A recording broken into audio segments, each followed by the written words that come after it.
She appeared in his room without a sound. No flash, no warning, no hum of machines. One moment the small room was empty except for a man sitting on the edge of his bed, reading a maintenance report on a flickering tablet. The next moment she was there, already seated on the mattress behind him, as if she had always belonged there. He did not notice her at first. The room itself was ordinary by station standards. White walls with light gray seams, a narrow bed fixed to the floor, a small desk bolted near the wall, and a single viewport showing the slow drift of stars outside. It was the kind of room meant to be forgotten the moment you stepped out of it. That suited him just fine. He was an ordinary human, and ordinary places made him comfortable. She watched him quietly. She was not human. That much would have been obvious if he had turned around. Her shape was close enough to be familiar, 2 arms, 2 legs, a head, but nothing else quite matched. Her skin carried a soft, shifting color, like moonlight reflected on water. Her eyes were large, dark, and far too focused, as if they were not just seeing him but listening as well. She sat with perfect balance on the edge of his bed, hands resting on her knees, posture calm and relaxed. Then she spoke. "I found you." The voice was gentle, clear, and precise. It carried an accent he could not place, yet the words were perfect standard trade. He startled so badly that the tablet slipped from his hands and clattered onto the floor. He spun around, heart pounding, and stared at her. For a long moment neither of them moved. "Who?" he started, then stopped. His mouth was dry, his thoughts tangled. "How did you get in here?" She tilted her head slightly, studying him. "I followed my instincts. They led me straight to you." That did not help. He stood up slowly, keeping his distance. He had no weapon. Civilians were not allowed them on the station. His mind raced through a dozen emergency protocols, all of which required an alarm he could not reach without moving closer to her. "This is a restricted area," he said, grasping at routine. "You can't just appear in private quarters." "I can," she replied calmly. "I did." She glanced around the room, her eyes lingering on small details. The half-folded blanket, the cup of cooling nutrient drink on the desk, the cracked corner of the viewport frame. It was the look of someone taking in information, not admiring it. "You are not afraid enough," she said. He blinked. "I think I'm afraid plenty." "No," she replied softly. "Your pulse is elevated, but your thoughts are not running toward escape or aggression. Most species would already be shouting or attacking." "I'm human," he said. "We pause first." Her eyes brightened slightly at that. "Yes," she said, "that is what they said." "Who is they?" he asked. She looked back at him fully now. "The others who failed to find the answer." That sentence sent a chill through him. "Look," he said, raising his hand slightly. "If this is a prank or some kind of experiment, I'm really not important enough." "You are important," she interrupted. The certainty in her voice made him stop. "My name is not in any record that matters," he continued more quietly. "I move cargo schedules. I fix mistakes in supply chains. I'm not special." She smiled then. It was a small, strange expression, but unmistakably a smile. "That is exactly why you are special." She stood up. He tensed, every muscle ready to run. She noticed and stopped, giving him space. "Do not worry," she said. "I did not come to harm you." "Everyone says that," he muttered. "I know," she replied. "And many of them lie. I am not." She walked slowly around the room, careful not to move too fast. Her steps made no sound.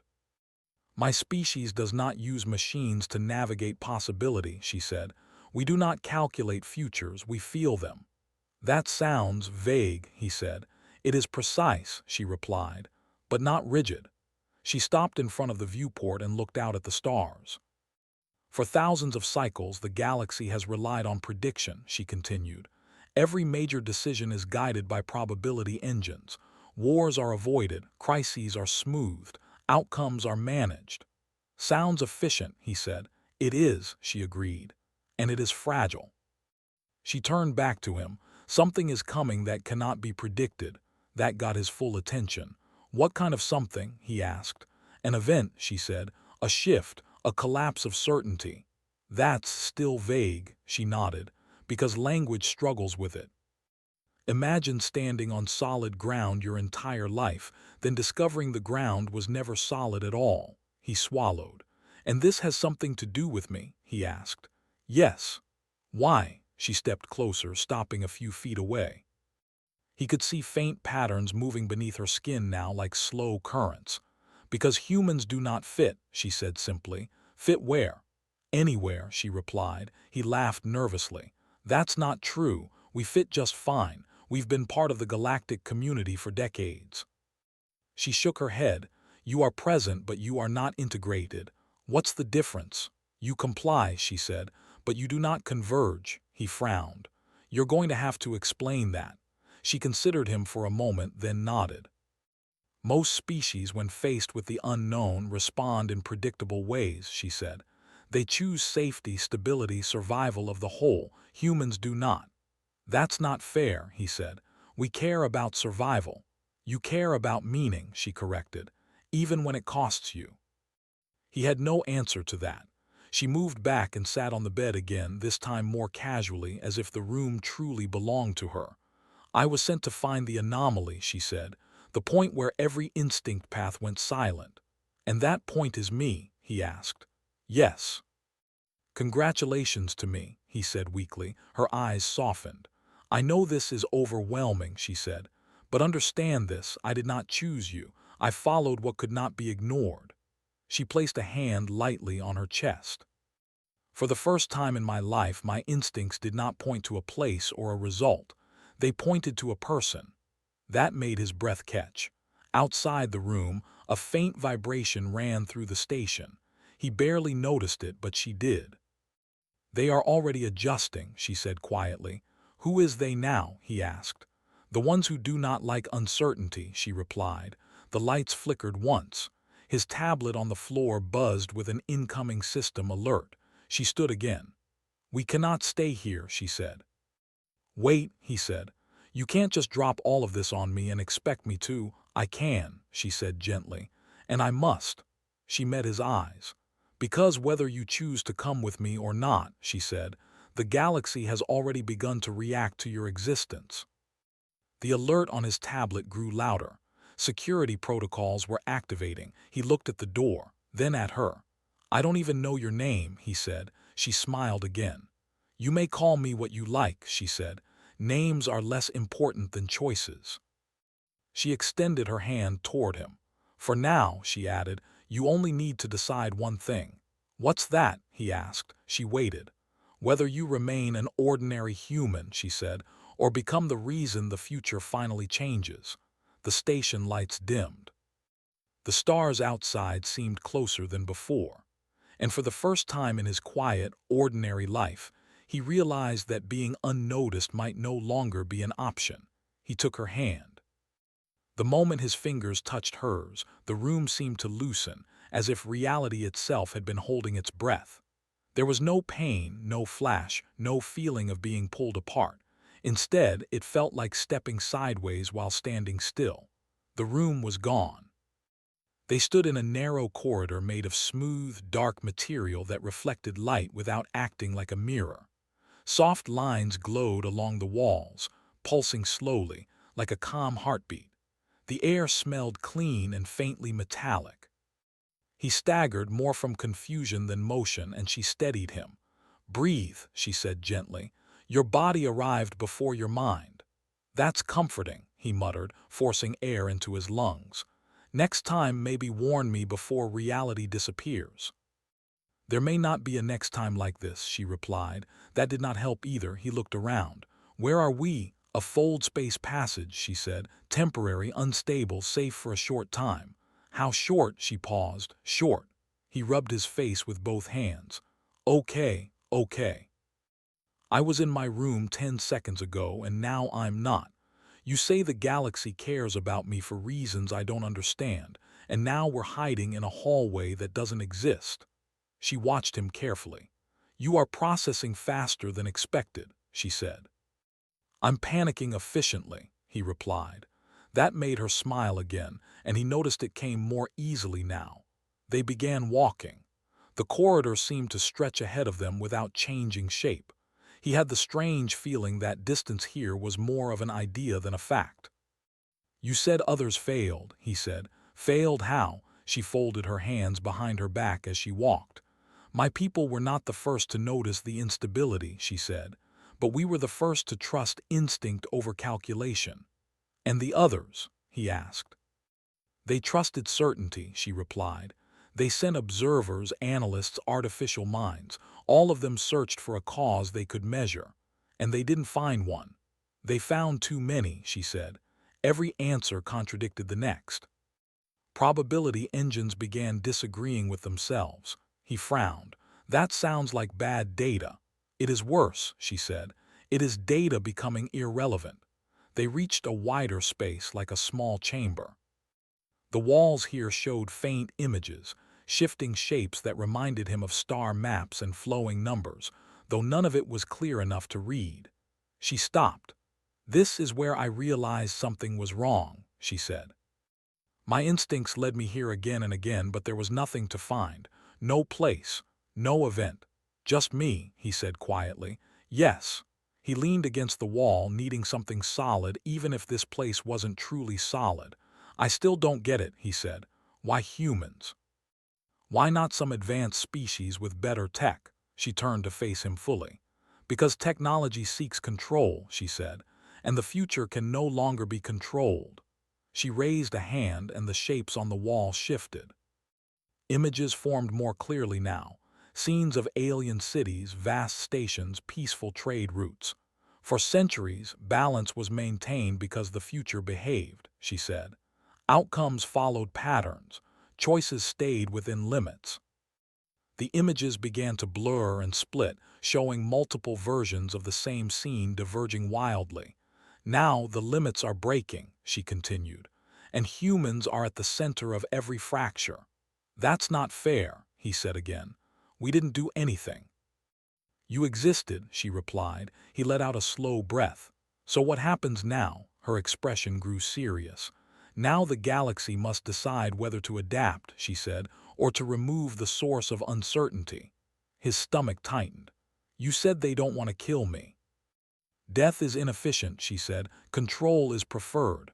"That's worse," he said. "Yes," she agreed. The corridor shuddered slightly. A distant hum echoed like pressure building.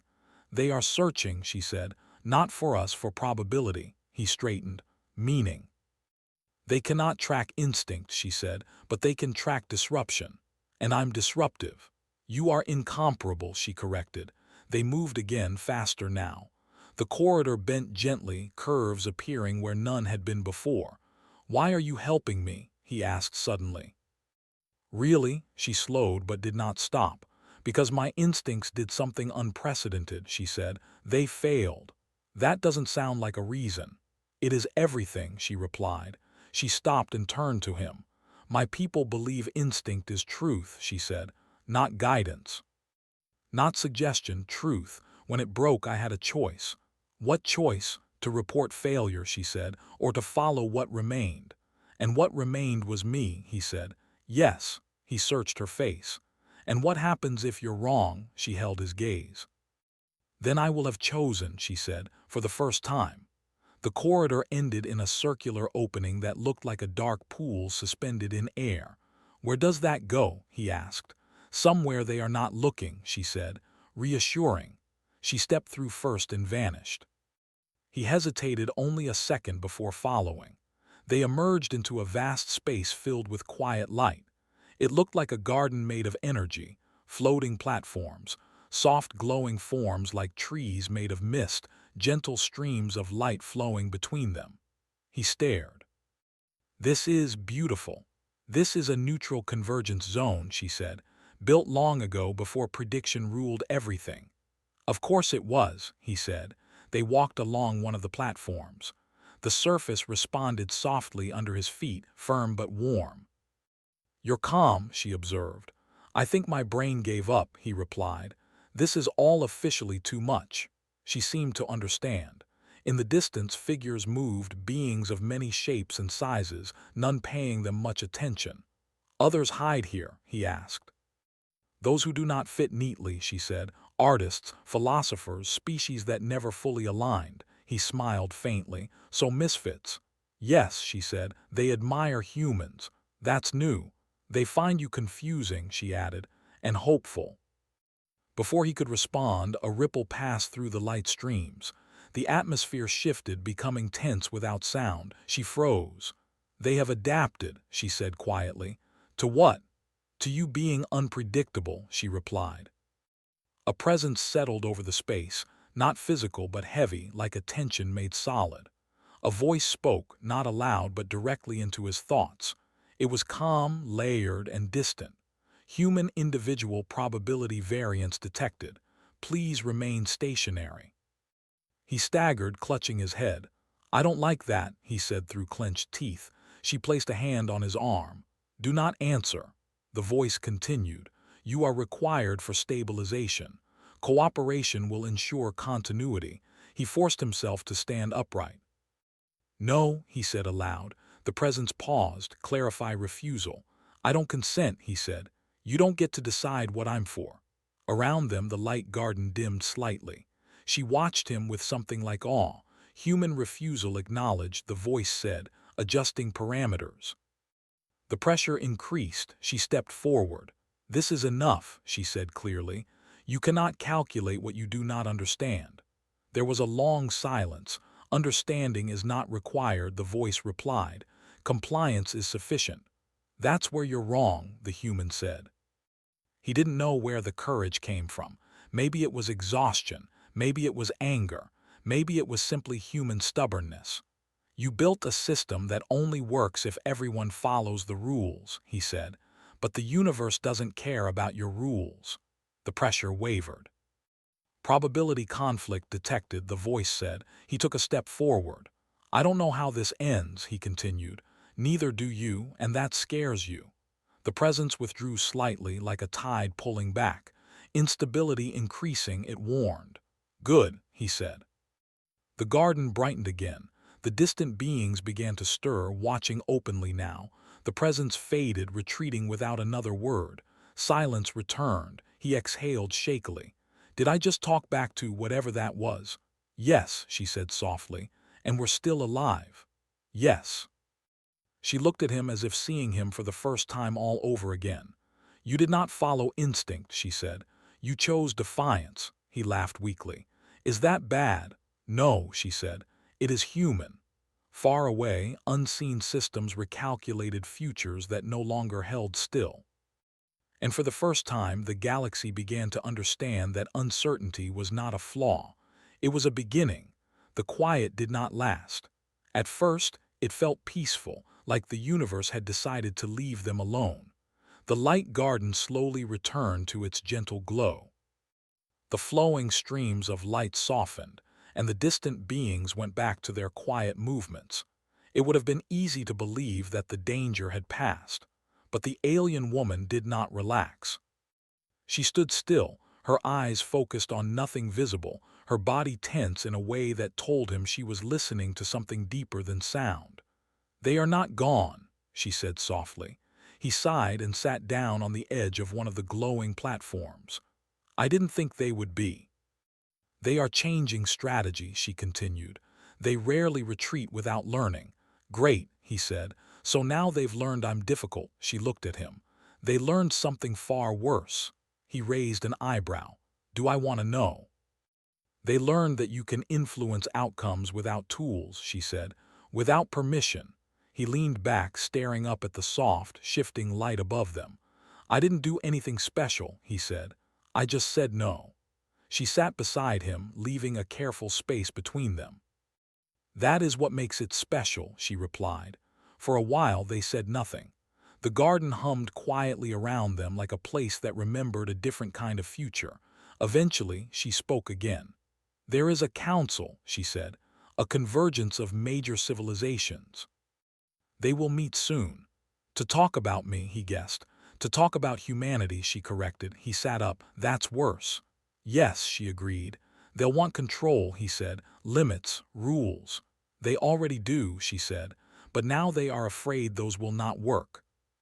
He rubbed his hands together, thinking. So what happens if they decide humans are too dangerous? She met his eyes. Then the galaxy will try to shape you. He swallowed. And if we resist, then the galaxy will have to change, she said. That idea hung between them, heavy and impossible. I never asked for this, he said quietly. I know, she replied. She stood and offered him her hand again. There is something you must see, she said. Is it another place that doesn't exist? He asked. Yes. He sighed and took her hand. This time the transition was gentler. The light garden faded, replaced by a wide chamber filled with floating shapes. These shapes were clearer now, projections of futures branching and overlapping like tangled threads. He stared in awe. These are possibilities, she said, or what remains of them. Some threads were smooth and stable, others were jagged, broken, or fading away. He noticed something strange. Why are so many blank? He asked. Those are futures the systems can no longer predict, she said. And they all start around the same point, he said slowly. Yes, she replied. Human contact, he said. She nodded. You destabilize certainty, she said, not through force but through choice. He looked at one thread that showed humans spreading through space, not as rulers but as neighbors, helpers, troublemakers, thinkers. That one looks hopeful, he said. It frightens them, she replied. Before he could respond, the chamber darkened. The presence returned, stronger this time, no longer hiding its attention. Human representative, the voice said, you have been designated a focal variable. I don't represent anyone, he said. Correction, the voice replied.